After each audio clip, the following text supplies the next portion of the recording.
the Mifflin Bulldogs. We the Mifflin Bulldogs. We the Mifflin Bulldogs.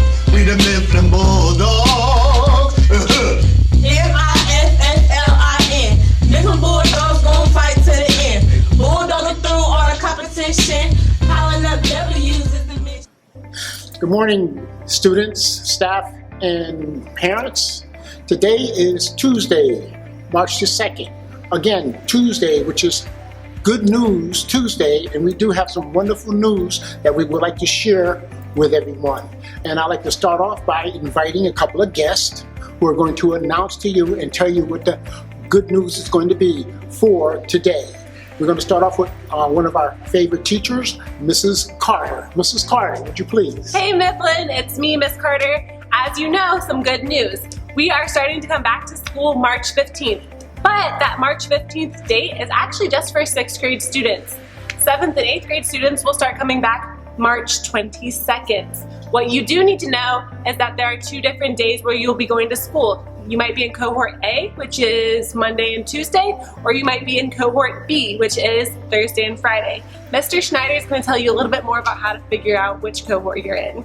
Thanks, Miss Carter. That's awesome. That is great news. I'm glad we're coming back. It's going to be long time coming. Now, how do you know if you're in an A cohort or a B cohort? When you sign in, as you do every day, when you sign in to Infinite Campus and you check your attendance, look at your picture. To the right of your picture, there will be the words Blended Learning Group. And right below that, it'll tell you if you're in A group or B group. So you'll know A group, you come to school Monday and Tuesday. B group, you come on Thursday and Friday. All right? Thank you. And what we want to remind you all is that when you come back to school, it's going to be just like in the past. We've got uniforms to wear. And I want to introduce Ms. Carter to talk to you about your uniforms, to remind you of what colors you must wear, etc. when you come back to school. Hey, Mifflin. This is Mrs. Carter, your other favorite social studies teacher. And I'm here to tell you all about what you're supposed to wear when you come to school. Well, the first thing you need to do is when you step onto the bus, you need to make sure that you are wearing your mask. And then when you come into the school or when you wake up in the morning, you need to make sure that you have the right uniform on. So for our tops, we are wearing white tops, navy blue tops, or light blue. And if you're cold, you can wear a sweater, which is a cardigan, button-down cardigan, which is gray, white, or navy blue. So for the pants, we are wearing khaki pants, black pants, or navy blue pants. We aren't wearing any leggings, no jeggings, no joggers, no jeans. And that is it. And now we will turn it over to Ms. Colson for her HBCU interview.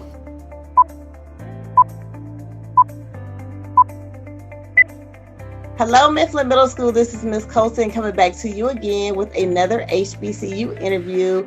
And I have with me again another one of my sorority sisters. I know you guys are probably thinking like your last 5 interviews have been with someone from your sorority, which is great. But I have one of my sorority sisters that is going to introduce herself, tell you a little bit about herself, and then she's going to tell you what HBCU she attended. Hello everybody, my name is Tuere Knuckles and I am originally from Columbus, Ohio.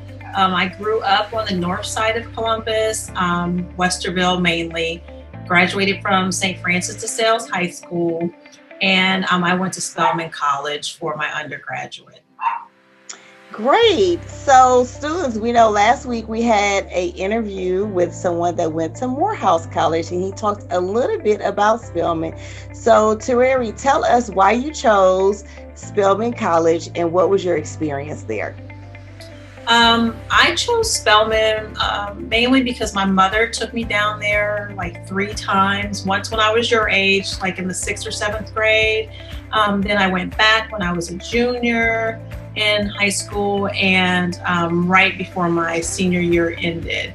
And I just thought it was important for me to finally get an experience where I was around other students that looked like me. I had gone to schools where I was usually the only Black person or Black girl.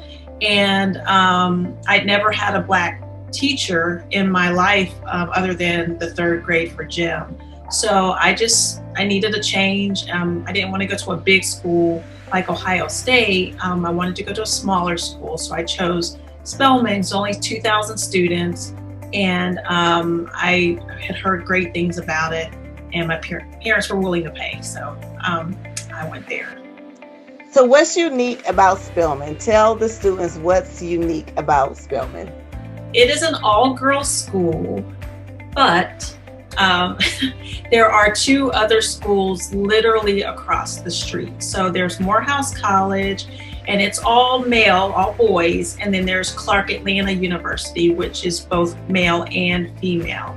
And the good thing is we can go to classes with each other. So you can take classes at Clark Atlanta, you can take classes at Morehouse, and they can all take classes at Spelman. So the only all girls is really when you go to sleep at night in your dorm. You see boys all the time, and it's just like going to school like you are now. So what was your HBCU experience like? It was really, really exciting.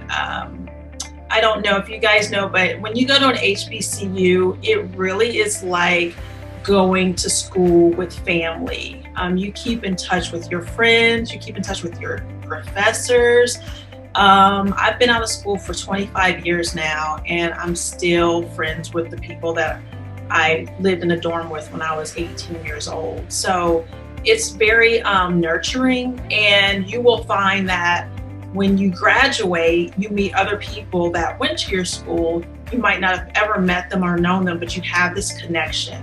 And even if they didn't go to Spelman, if they went to Howard or Kentucky State or Central State, there's just this bond that you have with other people that went to schools like yours. And I got to learn about Black authors, Black artists. Samuel L. Jackson came to our school and taught for a semester. Rudy Huxtable from The Cosby Show, she graduated a year after my sister at Spelman. So you really get to learn a lot about your own history other than slavery. You get to see positive things happening in the Black community, and it really is nothing like it. What advice would you give a middle school student right now on looking and exploring a college or university? I would first say to make sure that you are doing your homework and you are doing well in school, because you need to do well in school no matter where you go. And you also want to decide how far away from home you can go. You know, are you homesick? You know, do you want to go to Florida? It sounds fun, but if you can't come home for Christmas, you know, that's something you have to think about. So think about how far away you want to go from home, and what are you interested in? Are you interested in something that might be found in Florida A&M or at Howard University? Or can you go to a liberal arts college like Morehouse or Spelman? So these things are important. And you also need to look at costs. So, you know, do you have the money set aside? Are you working? Are you saving? You know, are you going to get a scholarship? How are you going to pay for school? Great. Well, thank you for all of that advice. And remember, students, I hope you have been taking notes, because the common theme that we have been hearing in all of these interviews is a HBCU will give you a nurturing environment. It's a family environment, but then also do your homework to see if you want to go far away or if you want to stay close at home. So thank you again, Terry, for taking time out of your busy schedule to speak to the students here at Mifflin Middle School. Students, stay tuned for another HBCU interview. Thank you. Hey Mifflin! So as you know, we are going back to school starting March 15th. But that March 15th date is for 6th graders. Miss T started doing. You could just do like that. You come back to school. Thank you. Miss Carter. Bye, guys. Have a good weekend. You have a good weekend too. Get out the video. Go away. Bye, Miss Shorty.